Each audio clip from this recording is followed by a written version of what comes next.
तो जनाब आज हम आपको मिलवाने जा रहे हैं एक ऐसे सिक्योरिटी गार्ड से जिन्हें सहाफ़त का बड़ा शौक़ है और वो सहाफ़ी बनना भी चाहते हैं।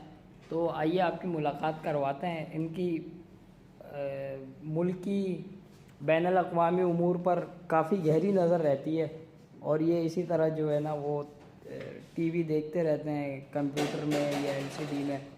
तो हम इनसे बात करेंगे, कोशिश करेंगे इनका पॉइंट ऑफ व्यू लें। अस्सलाम वालेकुम। वालेकुम सलाम। क्या नाम है आपका? गुल खान। गुल खान भाई, ताल्लुक़ कहाँ से है आपका? सुबह बलूचिस्तान। अच्छा, सहाफ़ी बनना चाहते हैं आप?